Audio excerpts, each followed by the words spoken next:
Okay, let's start with the second part, which is hypertension in special situations. Now, certainly, the background is always an approach. An approach means all those four objectives. Those four objectives will apply to every case of high blood pressure. Certainly, when scenario change, then you have to take care of some additional things as well, apart from those all four objectives. So let's see. Certainly, we can't cover every scenario, but the common ones which we face in our daily routine practice. So now it's your part that you have to play a major part in this presentation, because I am already exhausted. 1.5 hours of one-way talking with some inputs from you. So now it's your turn. 22 years female with palpitation, vertigo and headache for few hours, found to have blood pressure of 190/90. What to do? ये इधर से आ जाओ. Beta blocker.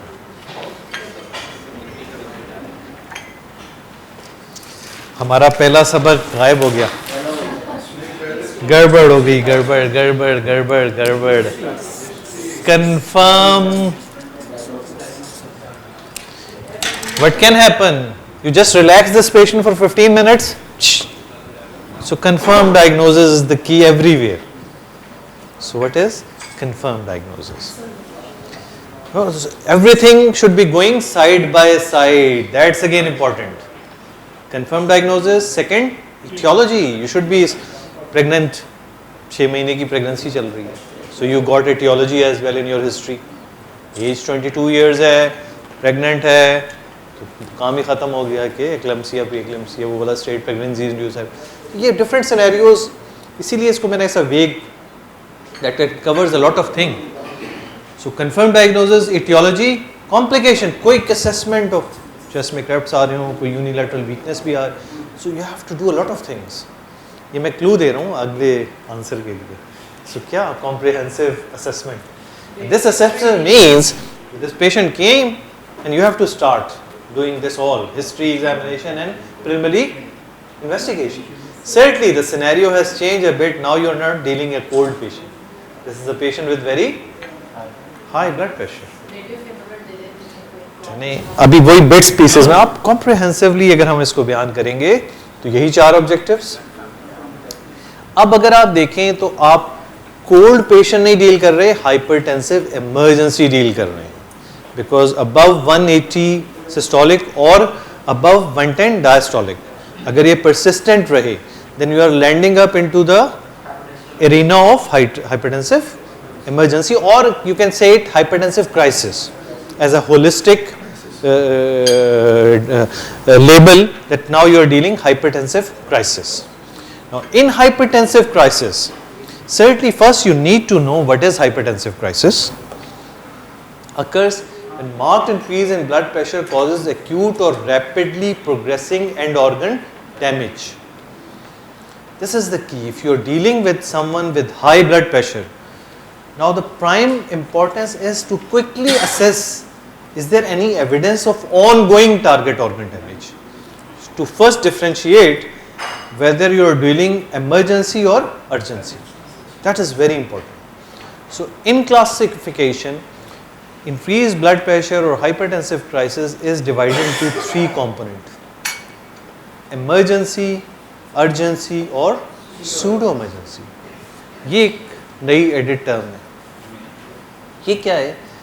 किसी को severe pain हो रहा है, वो पेन के साथ आपके पास आया है, बीपी वक्ती तौर पे सिंपैथेटिक एक्टिविटीज है, आपने पेन किलर लगाई, पेशेंट रिलैक्स हुआ, 10 मिनट बाद, दैट इज सूडो इमरजेंसी.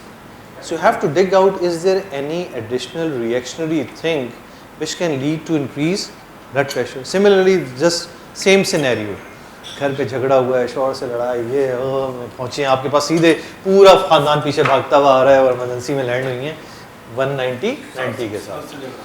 बस थोड़ा सा रिलैक्स होंगी, होश आएगा और 110/70. So you have to look on to the background whether you are dealing pseudo or not. तो पहले ही अप्रोच ये होती है कि कि आफ्टर असेसिंग कोई on going target organ damage नहीं है तो कुछ भी करने की ज़रूरत नहीं है, just 15 to 30 minute observation and see how this pressure behaves. ये जो सिनेरियो हमने डिस्कस किया था, ये आपकी 15-20 मिनट, और ये वो टाइम है जिस वक्त आप प्रिलिमिनरी चीज़ें कर रहे होंगे, आप इसका हिस्ट्री ले रहे हैं, पल्स बीपी देखा, चेस्ट ऑस्कल्टेट किया। ये नहीं करना है कि 190 नर्स ने आवाज़ लगाई और आपने यहाँ से आवाज़ लगाई कैपोटिन और 2 Lasix does. This is the common practice irrespective of the background whatever. Blood pressure 190, अच्छा कैपोटिन ज़बान के नीचे पीस के दे दो और 2 लेसिक्स लगा दो, खुद टेबल पे दूसरा पेशेंट देख रहे हैं। और अभी थोड़ी देर बाद फिर क्या होता है, 10 मिनट बाद नर्स कहती है बीपी 90-70 हो गया, सेलाइन शुरू कर दो। And that we got on call कि पेशेंट आया था, हमने ये दिया, अब 90-70 हो गया, सेलाइन दे रहे हैं, बिकॉज यू हैवंट जज your patient properly. First exclude pseudos. So initial assessment आपको सूडो एक्सक्लूड कर देगी। अब आप अभी भी बढ़ा हुआ है तो अब इंपॉर्टेंट क्या है, इमरजेंसी और urgency. And what is emergency and difference between urgency, on going, ये भी बड़ा इंपॉर्टेंट है, ऑन गोइंग। ये नहीं कि पहले EF 35% है तो हर बाल बेचारा का जब भी ब्लड प्रेशर बढ़ेगा तो वो इमरजेंसी होगा, नहीं, फेलियर में है उस वक्त। तो अब वो क्या चीजें हैं जो देखने की होती हैं, brain, aorta, major vessel, heart, acute, और इसमें हार्ट में स्कीमिया भी शामिल है, not just failure, ongoing ischaemia. तो ये चारों ऑर्गन। अच्छा, अब एक सिनेरियो आप सोचें कि इस सिनेरियो को एक पहले बैकग्राउंड में सोचें, इन सारी चीज़ों में से कुछ भी हो सकता है क्योंकि ये एज ऐसी थी, 22 ईयर्स फीमेल।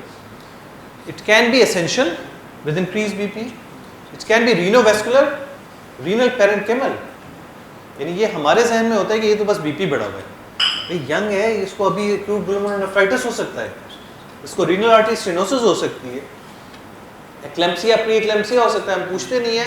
और अक्सर शुरू के दिनों में, अगले पहले 4-5 महीनों में तो कोई बताता भी नहीं है कि प्रेगनेंसी है या नहीं, स्पेशली लोअर क्लास में। वो फिर पूछे तो पता चलता है कि हाँ भाई ये भी है।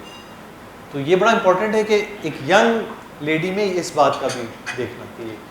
एंडोक्राइन, ड्रग्स, यानी ये जो सिनेरियो अभी हमने डिस्कस किया, ये कुछ भी हो सकता है। अगेन देखिए, हर चीज़ पे वही 4 चीज़ें अप्लाई होंगी, कंफर्म डायग्नोसिस, इटियोलॉजी। ये मैं ख्याल आज कम से कम अभी जो बाकी का 1 घंटा बाकी है, एक तस्मीया सबको दे दें कि ये 4 चीज़ें तो उस तस्बीह पे पढ़ते रहें, confirm diagnosis, etiology, complications, other comorbids. Etiology, ठीक, ये मैं बार बार जिक्र कर रहा हूँ कि आप किसी भी अप्रोच पे जाएंगे तो इन चारों चीज़ों को अपने जहन में डाल के रखें कि इस तरह मुझे जानना है। कंफर्म डायग्नोसिस, इटियोलॉजी, कॉम्प्लिकेशन, हर चीज़ का जवाब इन 4 बातों में। अदर कोमॉर्बिड्स असेसमेंट, तो वही 4 बातें फिर आएंगी, इस सिनेरियो में भी आएंगी वही बातें। इसी में आपने क्विक हिस्ट्री लेनी है, कंप्लेंट्स रिलेटेड टू सिर्फ बीपी बढ़ा या और कुछ, सीने में दर्द हो रहा है, सांस में तकलीफ हो रही है, पेशाब में खून आ रहा है, बहुत सारी चीज़ें आपको हिस्ट्री से पिक होंगी, प्रेग्नेंट है नहीं है, जो भी उस सिनेरियो में क्वेश्चंस बनते हैं वो सारे आपको उसी रिलेशन में, यानी अब उस कोल्ड पेशेंट से सिनेरियो बदलने के हिसाब से एज बदल गई तो क्वेश्चंस भी उस लिहाज से हो जाए, लेकिन हिस्ट्री में वही चीज़ें कवर करनी है। फिर अगेन एग्जामिनेशन, फिर वही बात है। अब यहाँ पे एग्जामिनेशन की सर्च थोड़ी सी डिफरेंट है कि अब आप एक्यूट टारगेट ऑर्गन डैमेज को जज कर रहे हैं कि कोई ऐसी चीज़ें तो नहीं हो रही हैं। इसका मतलब है कुछ चीज़ें बड़ी इंपॉर्टेंट है, वो अभी हम डिस्कस करते हैं। वो क्या है एग्जामिनेशन में, न्यूरोलॉजिकल स्टेटस, कि हम मिस कर जाते हैं। That's why you may have seen a lot of patient who are landing in stroke with strokes. They give you a history of going to their general practitioner few hours before with some dysarthria, with some weakness, with some of the clues towards stroke. अक्सर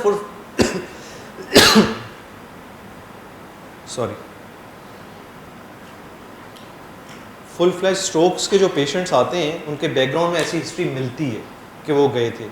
similarly जो आपके पास pulmonary एडिमास के साथ आते हैं वो भी इस तरह हिस्ट्री देते हैं, किसी ने जज ही नहीं किया। अगर उस वक्त उसको थोड़े से क्रैप्स मिल जाते और वो कैपोटिन के साथ थोड़ा सा लेसेस लगा देता तो इस पेशेंट को इमरजेंसी में ना आना पड़े।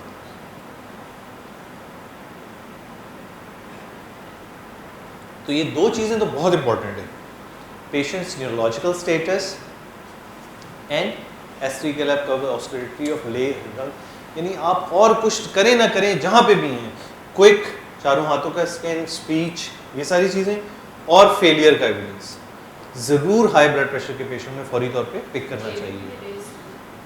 हो भी सकती है, नहीं भी हो सकती है, क्योंकि हम left sided failure mainly deal कर रहे होते हैं। वॉल्यूम ओवरलोड बहुत हो तो फिर जेवीपी रेज हो जाता है, लेकिन चूंकि ये आफ्टर लोड ज़्यादा होने की वजह से पल्मोनरी एडिमा में जा रहा है, वॉल्यूम ओवरलोड की वजह से नहीं जा रहा है, तो जेवीपी अमूमन नहीं मिलेगा, क्योंकि पेशेंट तो यू वॉल्यूमिक है, वो आफ्टर लोड बढ़ गया है, डायस्टोलिक डिसफंक्शन हुआ है, जिससे वो अनलेस एंड अनटिल पेशेंट को ऑलरेडी फेलियर पहले से हो। फिर मर्मर्स, ये किसके लिए? डायसेक्शन और कॉप्टेशन के एविडेंस के लिए। फिर एब्डोमिनल ब्रूई, ये आप सब जानते हैं कि सेकेंडरी कॉजेज के लिए, वो उनके मैं डिटेल्स में नहीं जाता, लेकिन ये एग्जामिनेशन चूंकि कवर कर रहा है चारों ऑब्जेक्टिव को, तो वो चीज़ें भी हैं और वो चीज़ में, लेकिन मेनली आपको एक्यूट ब्लड प्रेशर में एक strong search for on going target और बहुत इंपॉर्टेंट। सिमिलरली इसमें ईसीजी बहुत इंपॉर्टेंट है और यूरिन डीआर ऐसे लोगों में, क्योंकि कभी कभार हिस्ट्री में नहीं होगा, यूरिन डीआर आप कराएंगे, प्रोटीन यूरिया, आरबीसीज वो सारे आ रहे होंगे, that gives you a clue that this patient is having acute glomerulonephritis, या क्रेटिनिन बढ़ा हुआ मिल जाएगा। बाकी अदर कोमोर्बिड्स तो इसमें भी असेस करने हैं सारे।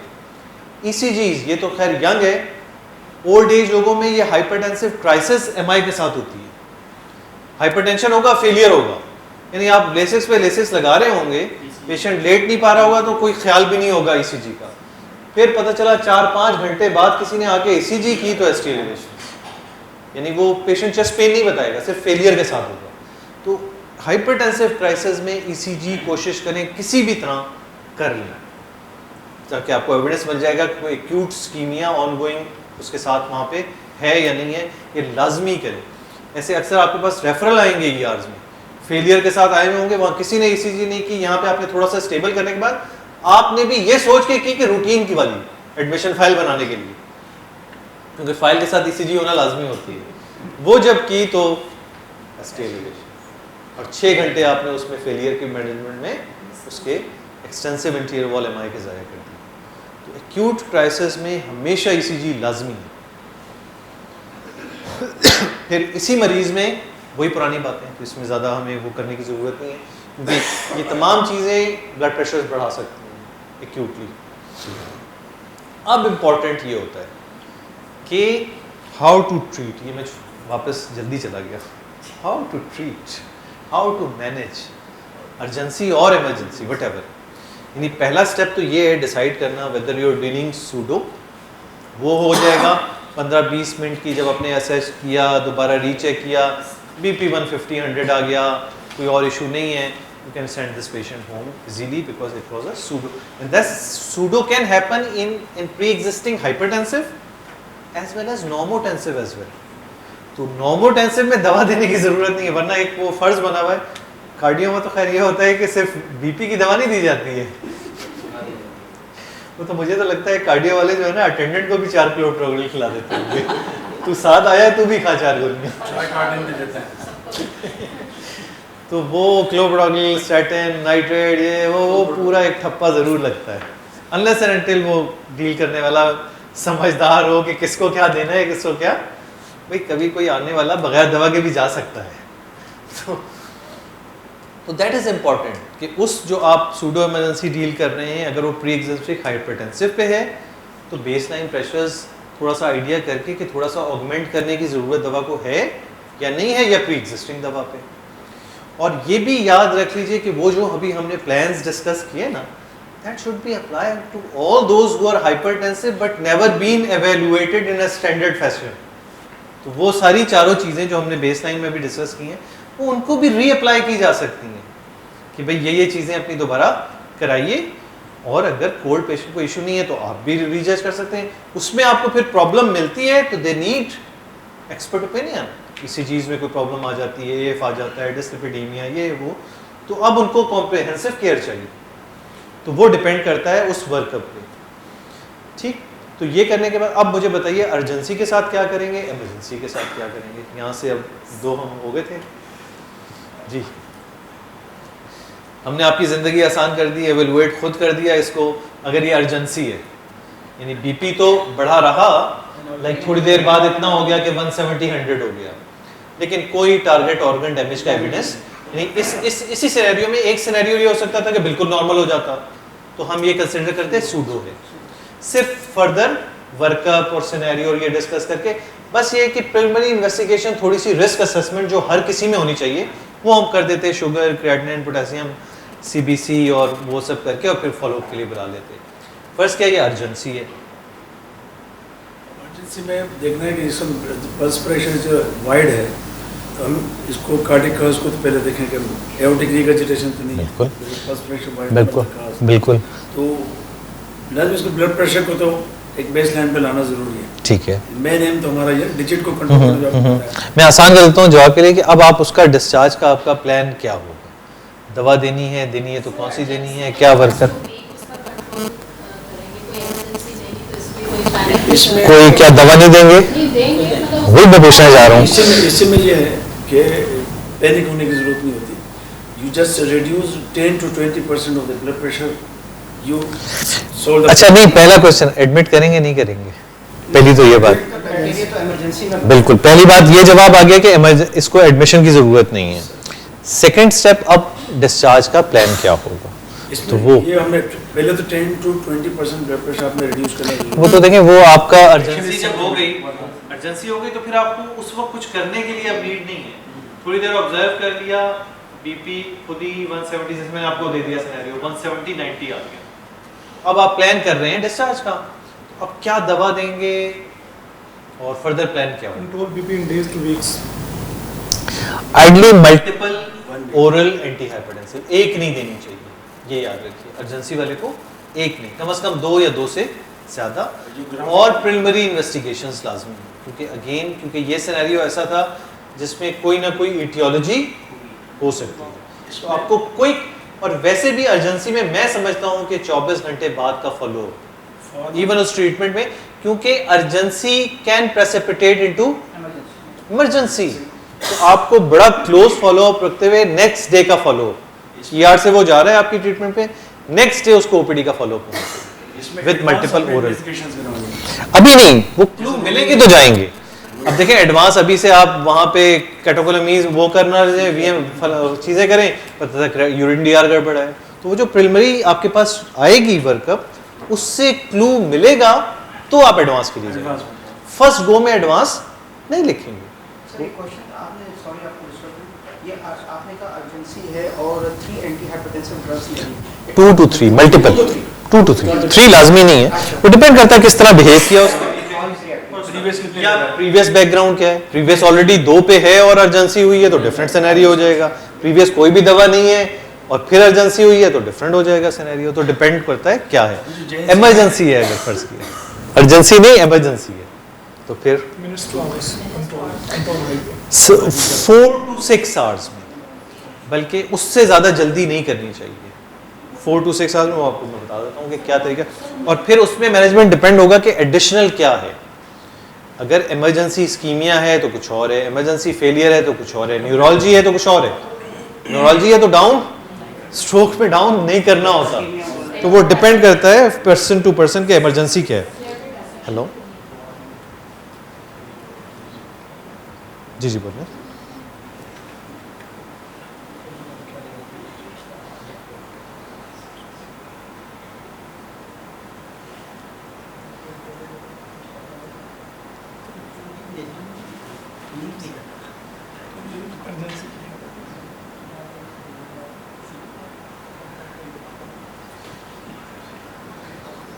तो अभी यार आज के लिए तो आपको कुछ ना कुछ शो करना है। अभी एक वर्कशॉप में एक वो कर रहा हूँ, मैं 1 बजे फारिग होऊंगा तो मैं वापस आके चक्कर लगाऊंगा। तो अब आज के लिए कोई ना कोई अब कर लें आप आपस में, बहुत खाली तो नहीं होगा।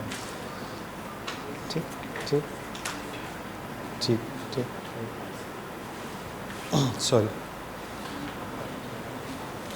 urgencies can send on multiple medications with advice of appropriate investigation and follow-up. Emergency में admit and start IV medication with decreasing 20% of BP in first 2 hours. Important है, बहुत rapid down नहीं करना. और फिर additional treatment according to target organ damage. जो भी है, बेसिक्स की ज़रूरत है, इस्कीमिक की ज़रूरत है, कंसिडरिंग ब्लड प्रेशर लेवल्स किस ट्रेंड से वो नीचे आए, लेकिन इससे ज़्यादा रैपिड नहीं करना चाहिए. बाकी फिर इसको नॉर्मलाइज करना होता है नेक्स्ट 4 आवर्स में. और अमूमन हमारे यहाँ नाइट्रेट्स यूज़ होती हैं, अमूमन. वैसे सोडियम नाइट्रोप्रोसाइड इसके लिए है, लेकिन उसको मैनेज करना, एल्यूमिनियम फॉयल और ये सब कुछ करना बड़ा मुश्किल होता है. And nitrates do give you an adequate response in such kind of situation because most of them are along with heart failure or ischemia, so they do give benefit in that situation as well. So usually nitrates काफ़ी beneficial होते हैं इसमें. Case 2. नहीं, sublingual Capitals नहीं देनी चाहिए जी. Oral खिलाएं, sublingual ना दें. अब वो ख़त्म हो गया इसका, ठीक है. तो इसी तरह क्योंकि आईवी है और लेसिक्स भी ज़रूरी नहीं है. लेसिक्स अगर फेलियर है तो ज़रूरी है, फेलियर नहीं है तो लेसिक्स देने की ज़रूरत नहीं है. नाइट्रोप्रोसाइड वाले से आपने कहा एंड ऑर्गन डैमेज अगर हो गया है और जिस तरह आपने कहा कि नाइट्रेट्स दें, फॉर एग्जांपल अगर उसको स्ट्रोक हुआ है, देखिए वही मैंने कहा कि वो हर इंडिविजुअल में अलग अलग है. स्ट्रोक में तो डाउन नहीं करना होता, यानी 180-200 तक सिस्टोलिक रखना होता है स्ट्रोक में. तो वो मुनसिर है कि वो कैसे ले, वो अगर 250-280 हो रहा है तो फिर तो करना पड़ेगा, वरना नहीं करना है.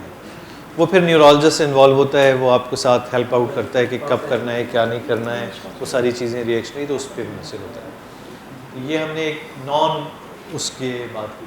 अच्छा, अब है 28 years old Primi Gavita presented for her routine checkup. She had no known comorbids and is expecting a baby with gestational rate of approximately 22 weeks. Her BP rating came out to be 150/100 with normal rest of the examination. जी, आपके पास refer के लिए gynaecologist ने भेज दिया इस reading के बाद. करना क्या है?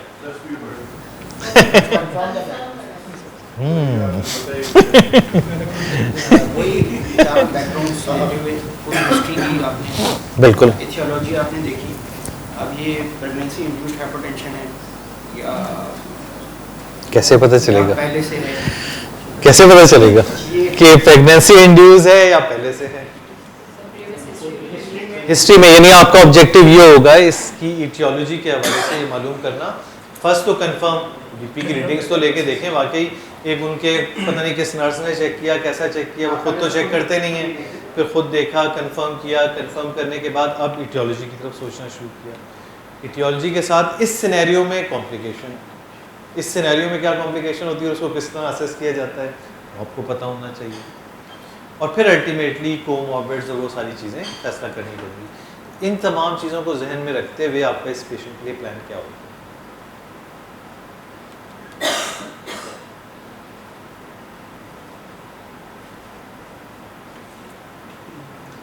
रेयर होता है ये, लेकिन होता है, वो डील करना होता है. इसमें चूँकि आप किसी और के साथ इन कॉम्बिनेशन मैनेज कर रहे होते हैं. रूटीन चेकअप के साथ आइए, नो नोन कोमॉर्बिड्स हैं, कोई मुझे वो कोई हाइपरटेंशन इमरजेंसी तो नहीं लगी. करना क्या है फर्दर? ये तो वो टॉक शो वाले जवाब दे रहे हैं. फाइनल कुछ नहीं होता. अगर हम देना चाहें इसमें प्रेगनेंसी में ही कुछ और स्टार्ट आउट करना है. वो तो करना है. अब यानी आप मुझे ये बता दें, ये मेरा प्लान है, ये मैं कराऊंगा और ये ड्रग एडवाइस कर दूंगा. ये प्लान चाहिए मुझे, क्योंकि यही आपसे गायनेकोलॉजिस्ट मांग रहे हैं ना. करूं क्या? सॉरी, आप सोचें, सोचने का टाइम मिल रहा है आपको. हेलो, वालेकुम सलाम. जी जी, गुड बोलो. हाँ, मुझे पता चल गया है, तो मैं इंशाल्लाह 2:30-3 बजे तक आऊँगा. ठीक है, ठीक.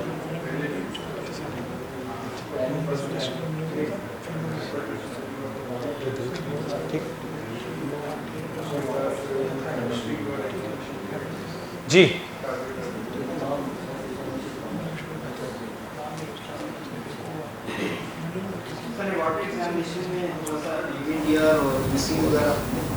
ठीक है चलें, वो आपने करा लिया, उसके रिजल्ट 2-3 दिन बाद आएंगे। इसको क्या दवा देनी है, नहीं देनी है? क्या देनी है? मेरे ख्याल से तो सर अल्फा मिथाइल डोपा तो होती है, एल्डोमेट तो है हमारे पास। अच्छा अब चले, हम चलते हैं, आपकी तशनगी दूर करने की कोशिश करते हैं। स्पेक्ट्रम क्या है?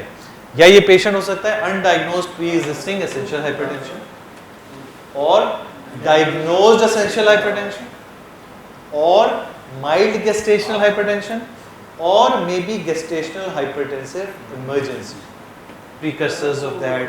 ये 4 सिनेरियो हो सकते हैं प्रेगनेंसी में ब्लड प्रेशर इंक्रीज होने के।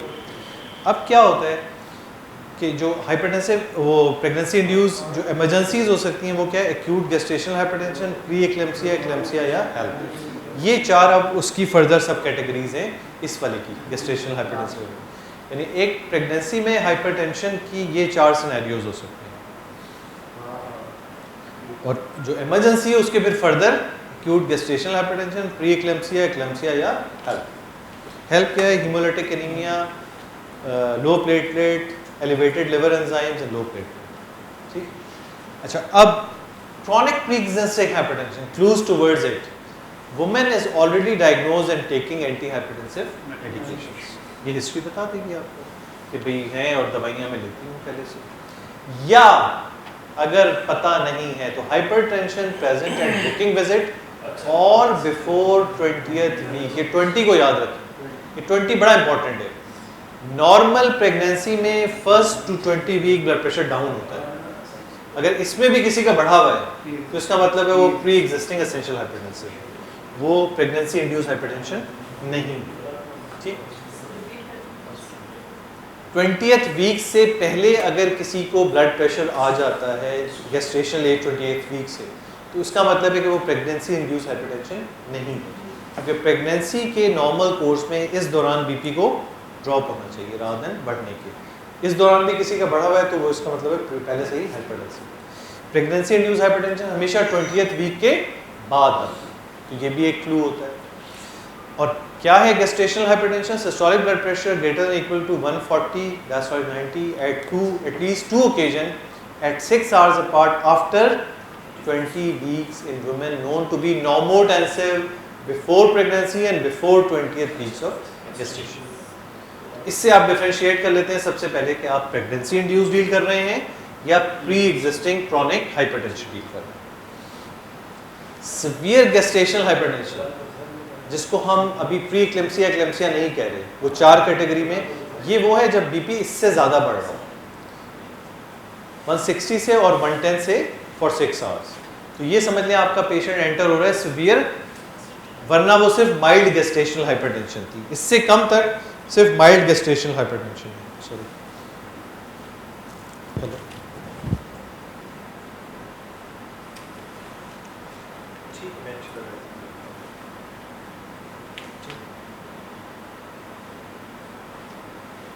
जी। तो ये स्टेट है सीवियर गेस्टेशनल हाइपरटेंशन का। और फिर प्री एक्लेम्सिया क्या है? जब gestational hypertension plus proteinuria हो जाए, जिसका आप pre existing classic triad hypertension, proteinuria और एडिमा। लेकिन इसमें और चीज़ें भी हैं कि अगर preeclampsia when these things are present, cerebral symptoms, epigastric pain, thrombocytopenia, ये समझ लें और एग्रीवेट हो रहा है कि उसके साथ साथ, क्योंकि ये सिस्टेमिक प्रॉब्लम है। अब इसमें देख लें कि इस तरह से हम डिफरेंशिएट करते हैं क्रॉनिक हाइपरटेंशन, गेस्टेशनल हाइपरटेंशन और preeclampsia. Chronic hypertension less than 20 week, gestational 3rd trimester में आएगा, प्री एक्लेम्सिया भी उसके बाद। प्रोटीन यूरिया यहाँ पे प्रेजेंट होगी, यहाँ सिर्फ गेस्टेशनल हाइपरटेंशन है, प्री एक्लेम्सिया में नहीं गया तो ये नहीं होगा, ये नहीं होगा, ये नहीं होगा, ये नहीं होगा, ये नहीं होगा। और इन दोनों में फ़र्क सिर्फ 20th वीक का है, प्री एग्जिस्टिंग हाइपरटेंशन और गेस्टेशनल हाइपरटेंशन, कि वो 20th वीक से पहले आएगा, वो 20th वीक के बाद आएगा। अब एस्पिरिन 12th वीक के बाद आप दे सकते हैं to reduce the risk of pre eclampsia in high risk patient with 1 moderate risk factors. वो क्या क्या हैं risk factors? Hypertensive disease in previous CKD, autoimmune, type 1 और टाइप 2 डायबिटीज, क्रॉनिक हाइपरटेंशन या moderate risk factor, first pregnancy, age 40 years और older, pregnancy interval more than 10 years. ये सारी चीज़ें आपके पास लिखे भी मिलेंगी, तो इसलिए मैं इस पर ये सिर्फ रिकॉल है कि ये याद रखने की बातें हैं कि अगर हाइपरटेंशन के साथ हो तो रिस्क फैक्टर बन रहा है तो एस्पिरिन दी जा सकती है टू प्रिवेंट प्री एक्लेम्सिया। अच्छा, ये एक बड़ा इंपॉर्टेंट पॉइंट है with which we don't consider. If on ACE ARBs or chlorothiazide discuss increased risk if taken in pregnancy, ideally stop before contraception. इसको पढ़ें और समझें और मुझे इसका आइडियल बताएं प्रैक्टिकली क्या होगा, इसका प्रैक्टिकल मतलब क्या है। आइडियल ये है कि आप ऐसी फीमेल्स जो पोटेंशली प्रेग्नेंट हो सकती हैं ACE या ARB न दें, because in our clinical setups what happen that usually pregnancy is discovered after 3 months 4 months, तब वो आपके पास आती है, पता चलता है तो ऑलरेडी ACE ARB ले रही, ऑलवेज कंसीडर करें या काउंसल करके कोई बहुत स्ट्रॉन्ग इंडिकेशन है किसी ऐसी चाइल्ड बियरिंग एज फीमेल में ACE या ARB की, तो उसको काउंसल करें कि ये दवा जब भी प्रेगनेंसी प्लान कर रहे हैं तो रोकनी है। ये हम नहीं करते। तो अक्सर औकात when we go to referral और patients are refer to us for hypertension, they are already have taken up to 3 month ACE or ARB, which is the major time of teratogenicity. So it's very important when you are prescribing a young female ACE or ARBs or even thiazides, always counsel them. और ये अक्सर होती हैं cardiomyopathy की patients हैं जिनका EF अब थोड़ा बहुत इम्प्रूव हो गया है कि वो सब्सिक्वेंट प्रेगनेंसीज भी कर सकती हैं और एज पे आपने रखा हुआ है तो बता दें।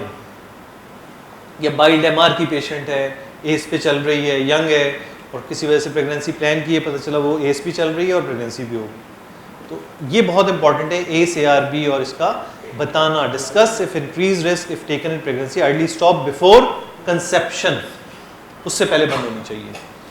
Offer other antihypertensives to these patients या counselling. Limited evidence not shown risk for congenital complication with other anti. अच्छा, इसके अलावा जितनी भी एंटीहाइपरटेंसिव्स हैं वो कोई भी एब्सोल्यूट कॉन्ट्राइंडिकेशंस नहीं है, लेकिन किस बुनियाद पे हमने कुछ ड्रग्स को सेव किया हुआ है कि वो ऑलरेडी उनका एविडेंस है प्रेगनेंसी में एज अ सेफ एजेंट, वरना बाकी से भी वो अभी मैं आपको लिस्ट बताता हूँ कि कौन कौन सी आप दे सकते हैं, कौन सी बिल्कुल नहीं दे सकते। अब देखिए मैनेजमेंट क्या होती है इन अनकॉम्प्लिकेटेड क्रॉनिक हाइपरटेंसिव, यानी इवन क्रॉनिक हाइपरटेंसिव पहले से है, टारगेट आपका प्रेगनेंसी में 150-100 से या इससे कम होना चाहिए, यानी इससे कम बीपी अगर रह रहा है तो बहुत एग्रेसिव ट्रीट ना करें। प्लासेंटल परफ्यूजन कॉम्प्रोमाइज होती है कि इवन प्रेगनेंसी इंड्यूस में भी ये टारगेट होता है एग्रेसिवली, अगर बल्कि बहुत सी बुक्स में इवन 160 भी लिखा हुआ है कि अगर पेशेंट को कोई मसला नहीं है, कोई सिम्टम नहीं है, कोई प्री एक्लेम्सिया की तरफ नहीं जा रही तो दवा न दें, ज़रूरत नहीं है। Do not aim to lower less than 80, if target organism में aim blood pressure less than 140/90। चलिए कोई बहुत हाई रिस्क है तो फिर भी आप 140/90 का टारगेट, इससे कम बीपी प्रेगनेंसी में ना करें। ऑफर रेफरल टू ये ड्रग्स हैं, इसमें जो सबसे सेफेस्ट अगेन वही है मिथाइल डोपा, और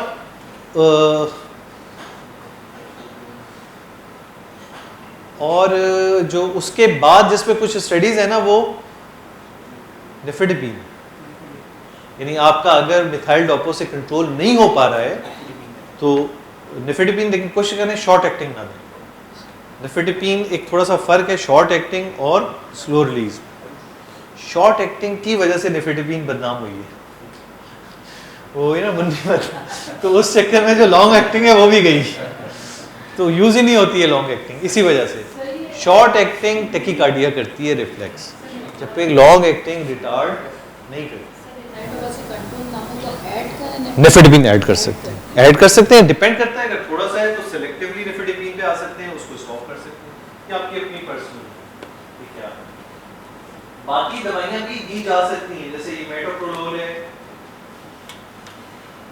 सारी ये किसी के कोई ऑब्वियस वो नहीं है सिर्फ ACRBs जो हैं वो कॉन्ट्रैक्ट। अच्छा, अब इस सिनेरियो में अगर हम आए तो इस सिनेरियो में what I will do, why should I do, you people are there after listening all this thing, what you are going to do?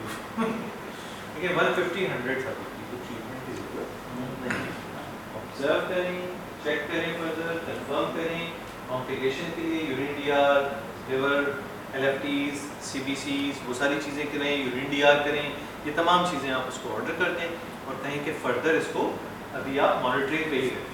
Target blood pressure डेर्मेटोलॉजिस्ट 100 या इससे नीचे रह रहा है बीपी, तो कोई भी दवा देने की ज़रूरत नहीं है। अगर इससे बढ़ता है तो आप मिथाइल डोपा दे सकते हैं। एक्सरे चेस्ट ना कराएं, वो भी करा लेंगे वो। तो वो अपनी बुनियादी चीज़ें वो कवर करेंगे। तो pregnancy related hypertension, it's important to identify chronic pre-existing or pregnancy. If pregnancy induced, then differentiate all those four: mild gestational, severe gestational, pre-eclampsia और HELP। इन चार चीज़ों में से आप क्या डील कर रहे हैं, तो वो साइड बाय साइड आपको असेस करनी चाहिए उसमें और उसके मुताबिक फिर फैसला करना चाहिए कि क्या करना है। 70 years old male on his regular checkup found to have a BP of 170 by 65. That is hypertension in old age. That is slightly different. So go ahead and go through the scenario and